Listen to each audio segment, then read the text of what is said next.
Waalaikumsalam.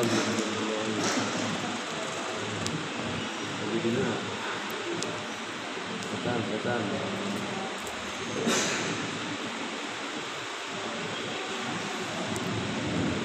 Nahmaduhu wa nusalli wa nusallimu ala rasulil karim. Asyhadu an la ilaha illallah wa asyhadu anna Muhammadan abduhu wa rasuluh. Allahumma shalli ala sayyidina Muhammadin nabiyil ummi wa ala alihi wa sahbihi wasallam. Raditu billahi rabban wa bil islam dinan wa bi Muhammadin nabiyyan wa rasulah. Qala Allah ta'ala fil Qur'anil karim, a'udzu billahi minasy syaithanir rajim.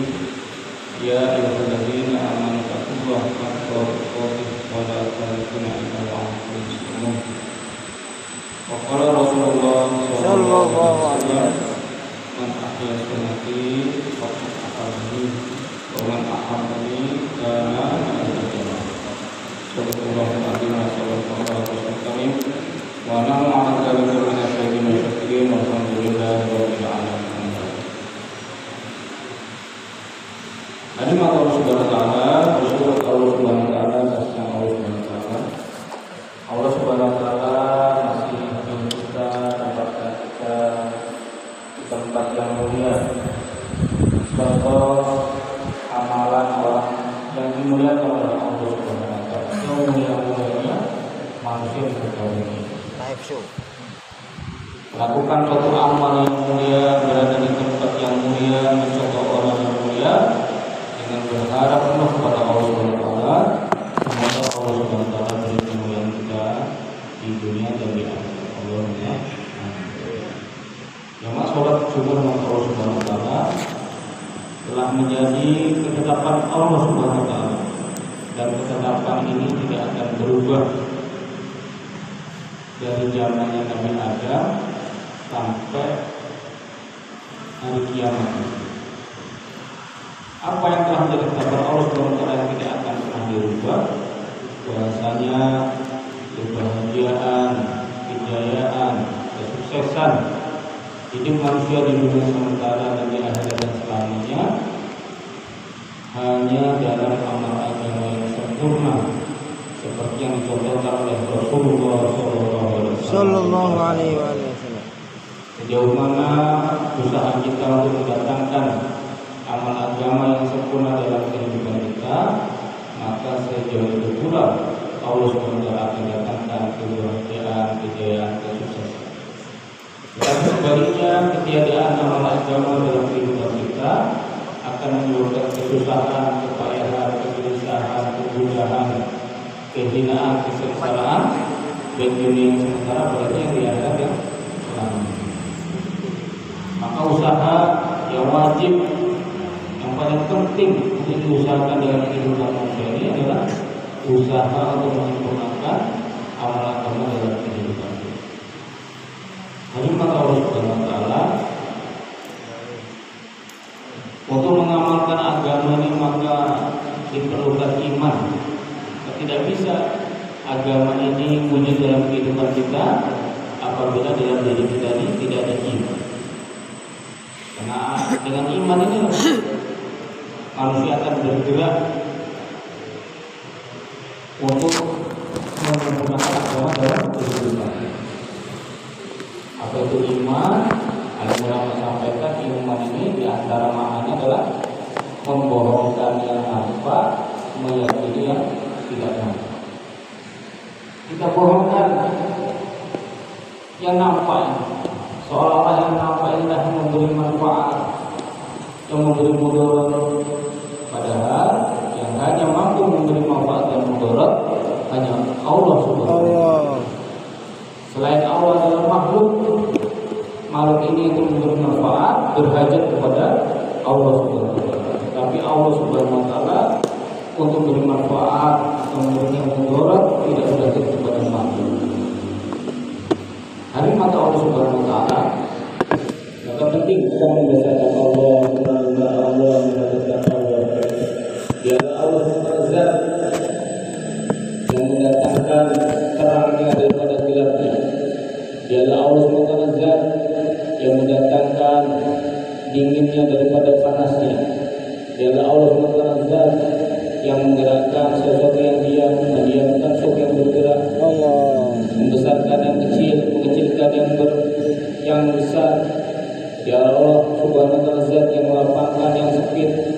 menyempitkan yang lapang. Dialah Allah SWT zat yang memberi kemudahan daripada kepayahannya. Dan dialah Allah SWT zat memayahkan sesuatu yang mungkin tak banyak mudah. Tapi apabila Allah SWT telah payahkan, maka akan menjadi payah kita jalan. Habis maka Allah SWT juga dialah Allah SWT zat yang maha memberi petunjuk, memberi hidayah kepada siapa yang dikehendaki. Seluruh manusia berusaha untuk menjauhkannya daripada hidayah. Tetapi apabila Allah SWT telah kehendaki, niscaya dia akan mati di atas jalan-jalan hidayah. Allah. Tetapi sebaliknya, apabila Allah SWT telah kunci mati hati manusia, maka seluruh manusia bekerja sama, bersekutu untuk menunjukkan kepada jalan-jalan hidayah. Bahkan orang-orang pilihan daripada Allah Subhanahu wa taala itu para nabi, para rasul yang mengajaknya kepada jalan-jalan hidayah, kepada keimanan kepada Allah Subhanahu wa taala, kepada petunjuk.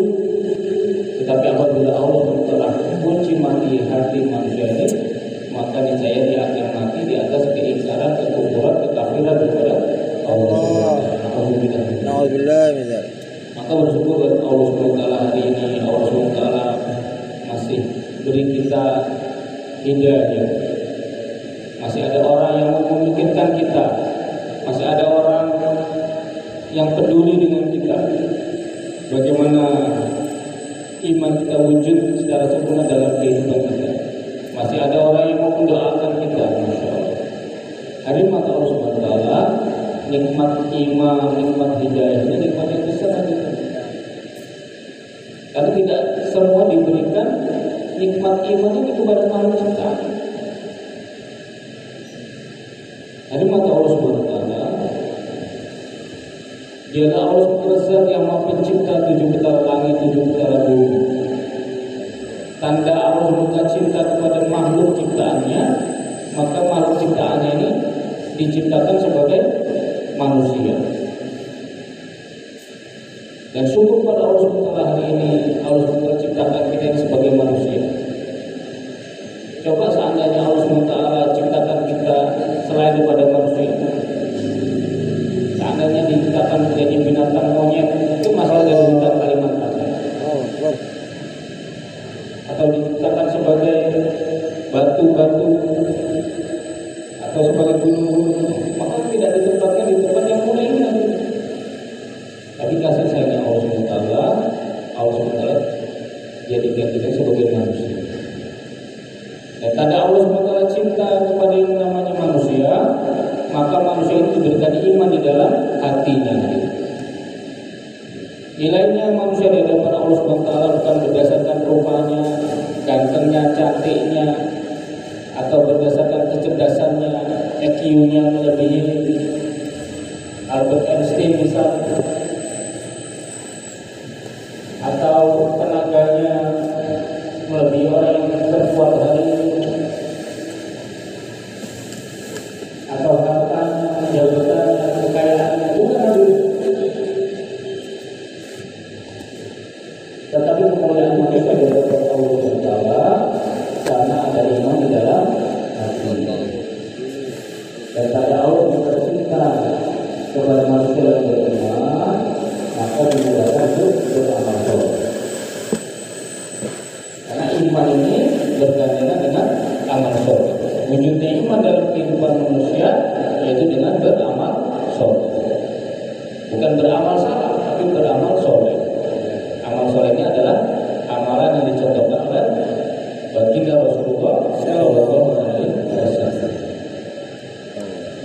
Dan tanda Allah juga cinta kepada orang yang beriman yang telah dimudahkan untuk beramal soleh, maka ditolong oleh Subhanahu wa taala untuk istiqomah dalam amal solehnya.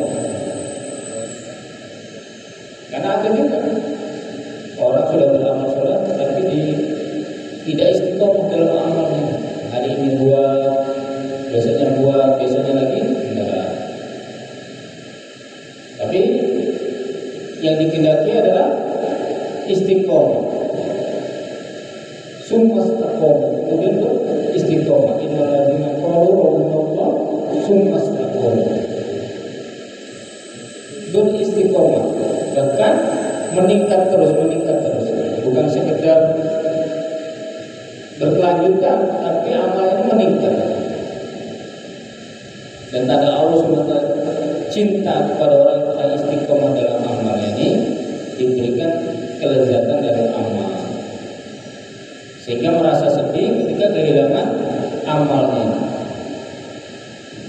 Ada perasaan getun kalau enggak dapat takbiratul ula bersama imam ini, ada perasaan ada sesuatu yang hilang dalam diri. Kalau enggak datang ke masjid, ada sesuatu yang kurang dalam diri saya. Kalau enggak bicara perkara pentingnya agama, maka ada sesuatu yang enggak lengkap. Inilah hati surga, diberikan kelezatan dalam beribadah kepada Allah Subhanahu wa taala. Sehingga ketika dia beribadah, tambah senang. Dan tanda Allah juga cinta kepada orang yang dimudahkan untuk istiqomah dalam amalnya, diberikan kelezatan dalam beramal, maka diberikan kerisauan terhadap orang lain yang belum beramal. Sehingga ketika ada orang yang belum dipilih oleh Allah SWT untuk beramal soleh, ada kerisauan, ya Allah, pilih beliau ya Allah untuk mengamalkan ini agama ya Allah. Dan tanda Allah SWT cinta kepada orang yang telah diberikan kerisauan ini, maka mau menggunakan potensi yang telah diberikan oleh Allah SWT, amanah yang telah diberikan oleh Allah SWT ini, untuk menyempurnakan kerisauan ini. Korban perasaannya, korban waktunya, korban hartanya, bahkan apa tadi sampai mau mengorbankan nyawanya untuk bagaimana orang lain juga kenal kepada Allah, orang lain juga beramal soleh secara istiqomah, dan bagaimana merasakan manisnya iman, manisnya amal soleh juga. Bagaimana para nabi, para rasul korban habis-habisan untuk hidupnya agama dalam kehidupan ini. Makanya Nabi Allah SWT penting bagi kita, bagaimana baginda Nabi Muhammad SAW telah mencontohkan, dan para sahabat juga telah mencontohkan, para tabi'in juga mencontohkan, orang alim ulama, wali-wali Allah semua juga telah mencontohkan bagaimana menggunakan potensi yang ada pada dirinya ini untuk mewujudkan agama, bukan hanya pada dirinya, tapi juga pada orang lain. Maka kita hadirnya di sini bagaimana mencontoh sedikit demi sedikit secara bertahap apa yang dibuat oleh baginda Rasul dan para sahabat. Dan baginda Nabi Muhammad SAW membangun umat ini hadirin diawali dari masjid. Jadi diawali dari masjid. Maka bagaimana pikir masjid ini sebagai pabrik produksi hidayah, produksi iman. Orang yang dahulunya tidak kenal kepada Allah Subhanahu wa taala, ketika masuk masjid, di dalam masjid ada amalan dakwah ilallah, mengajak kepada Allah, maka menjadi kenal kepada Allah. Di dalam masjid ada amalan ta'lim wa ta'lum, yang dulunya orang ini enggak tahu perkara ilmu, perkara tata cara untuk beribadah kepada Allah, menyembah kepada Allah. Karena di dalam masjid hari-hari ada majelis ilmu, maka orang masuk pulang dari masjid ini, orang belum tahu ilmu keluar dari masjid menjadi orang-orang yang alim. Di zaman dahulu nggak ada sekolah-sekolah. Para sahabat Nabi itu tidak pernah duduk di bangku sekolah. Tapi mereka adalah orang-orang yang alim. Kenapa ini? Karena hari-hari di Masjid Nabawi di zaman baginda Rasulullah hidup amalan ta'lim wa ta'lim. Sehingga mereka semakin tawajuh beribadah kepada Allah Subhanahu wa taala, sehingga wujud amal ilmu ma'azikir di dalam ilmu ini semakin mendekat kepada Allah Subhanahu wa taala. Maka ibadahnya tambah kencang hatinya, meyakinkan segala sesuatu ini diselesaikan dengan amalan. Ada kata Allah Subhanahu wa taala di Masjid Nabawi di zaman Nabi Sallallahu juga ada pelayanan. Jadi orang masuk masjid ini merasa nyaman gitu. Tidak merasa asing dan betah. Karena apa ada amalan hikmah. Minimal kata orang tua kita ada amalan ketika bertatap muka dengan senyuman, disapa dengan salam, sehingga senang hati. Jangan ada orang datang ke masjid padahal selama ini nggak pernah datang ke masjid, ditanya, Pak, mimpi apa semalam? Tumben kok kita kelihatan ada di masjid. Biasanya dia malu dulu, nggak boleh datang ke masjid. Tapi kalau disambut bersama-sama dengan kasih sayang, bahkan diberi perhikmatan, Masya Allah. Maka dia akan senang, akan betah. Sehingga ketika ada masalah, larinya ke masjid. Mengadu kepada Allah, kepada Allah akan memberikan jalan keluar terhadap masalahnya. Dan telah menjadi ketetapan Allah SWT. Orang yang beriman beramal soleh, bertakwa kepada Allah SWT akan diberikan jalan keluar terhadap masalah-masalah. Bahkan diberi rezeki dari arah yang tidak disangka. Maka atas perkara ini Allah upaya meningkatkan ketakwaan kita kepada Allah Subhanahu wa taala harus kita usahakan tahap demi tahap. Dan usaha yang paling cepat untuk menghadirkan ketakwaan dalam diri kita ini yaitu ikuti apa yang telah dulu dicontohkan oleh Rasul dan para sahabat, para nabi, para rasul, mendidik kaumnya, mendidik sahabatnya, mendidik kaumnya ini. Baginda Rasulullah mendidik para sahabat untuk menjadi orang-orang yang bertakwa kepada Allah SWT, yaitu dengan buat mengorbankan harta, diri dan waktu, menunda kesenangan sementara untuk kesenangan yang selama-lamanya. Yang masih anak-anak muda, enaknya lagi kumpul dengan kawan-kawannya, ngobrol-ngobrol dulu, nongkrong sana sini. Tapi kalau mau menunda kesenangan sementara untuk kesenangan selama-lamanya, maka Allah akan berikan kebaikan-kebaikan. Orang tua mungkin lagi enak-enaknya bekerja, tapi mau menunda, menangguhkan sementara masalah pekerjaannya, masalah keluarganya. Dulu sahabat itu menunda kesenangan sementara karena meyakini dunia, sesenang-senangnya kita di dunia ini hanya sementara saja. Kalau kaya sementara, kalau sehat sementara, kalau jadi penguasa juga sementara. Kehidupan yang sesungguhnya yaitu di akhirat nanti. Makanya Allah SWT bagaimana kita pikir, kita bangun akhirat kita. Tambah lagi bagaimana kita tambah bangun akhirat kita. Jadi dengan beramal soleh, mau berkorban harga diri dan waktu, menunda kesenangan sementara demi kesenangan selama-lamanya dengan keluar di jalan Allah. Bukan keluar dari jalan Allah. Kalau keluar dari jalan Allah jadi orang murtad. Tapi keluar di jalan Allah Subhanahu wa taala. Inilah kalimat kita meninggikan kalimat Allah Subhanahu wa taala. Alhamdulillah insyaallah dulu baginda Nabi Muhammad ketika haji wada maka berpesan kepada para sahabatnya. Orang yang hadir di sini hendaknya menyampaikan kepada yang tidak hadir. Maka 124.000 sahabat pada waktu itu berada di depan Ka'bah mendengarkan khutbah baginda Rasulullah. Maka yang menghadap ke timur langsung bergerak ke timur, yang menghadap ke barat bergerak ke barat, yang menghadap selatan bergerak ke selatan, yang menghadap ke utara bergerak ke utara, menuju ke ujung-ujung dunia. Tidak apa hadirin untuk meneruskan risalah kenabian yang dibawakan baginda Rasulullah SAW.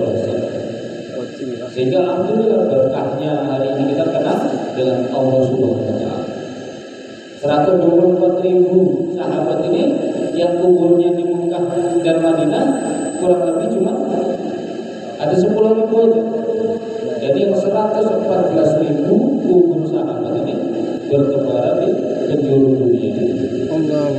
Padahal ibadahnya 2 rakaatnya di depan Ka'bah di Masjidil Haram ini dilipat gandakan sampai 100.000. Kalau di Masjid Nabawi 50.000. Tapi para sahabat paham bahwasanya usaha dakwah ini pahalanya lebih tinggi daripada itu semua. Bahkan dilipat gandakan sampai 700.000 kali. Allah. Makanya firman Allah Subhanahu wa taala penting bagi diri kita. Masya Allah. Belajar korban harga dan waktu keluar di jalan Allah Subhanahu wa taala. Dan kita ingatkan sisa-sisa waktu kita untuk menggunakan iman dan amal soleh. Insyaallah nanti di bulan September ini kita ada hajat umat Islam di dunia, khususnya di Indonesia. Maka akan diadakan pertemuan-pertemuan umat Islam. Maka untuk wilayah Jawa Timur, Bali, NTB nanti akan ada pertemuan di Magetan, di Madiun sana, di daerah Temburu. Tanggalnya tanggal 11, 12, 13 bulan September. Maka September 11, 12, 13 di bulan September di Temburu, di Magetan Madiun. Jadi dari 4 provinsi Bali, Jatim, NTT, NTB. Akan dihadiri oleh orang tua kita, para masyarakat kita, dan akan dibutuh rombongan yang bagaimana sama-sama belajar memperbaiki diri dengan membawa perasaan tanggung jawab akan dunia. Kemudian umat akhir zaman, umat ibadah sholat bukan hanya pada ibadahnya, tapi pada ibadah dan dakwah. Maka kali ini kita siapkan diri kita doa Allah SWT agar dipilih oleh Allah Taala untuk bisa hadir dan bisa juga keluar di jalan Allah SWT. Semua bersedia insyaallah. Yang benar datang dari Allah SWT, salah dilakukan bodohan kembali kepada Allah SWT. Alhamdulillah kami sudah 3 hari 3 malam berada di masjid ini. Pada bapak-bapak yang ada di sini, orang-orang yang di sini, kami mengucapkan banyak-banyak terima kasih atas penerimaannya. Masya Allah, fasilitas akan digunakan silakan, dan kami serahkan balasan semuanya kepada Allah Taala. Dan selama tingkah laku di sini, kami mungkin kurang pas, kami minta maaf. Karena masih dalam proses pembelajaran. Jadi tingkah lakunya belum bisa menunaikan adab masjidnya, adab orang tuanya, adab ulama, atau adab kepada pertama-tama masjid. Maka mohon dimaafkan, mohon diikhlaskan. Doakan kami mudah-mudahan tambah hari semangat belajar untuk menggunakan amanah ini untuk dalam kehidupan. Apa ya? Kita sempurnakan doa kita pada majelis.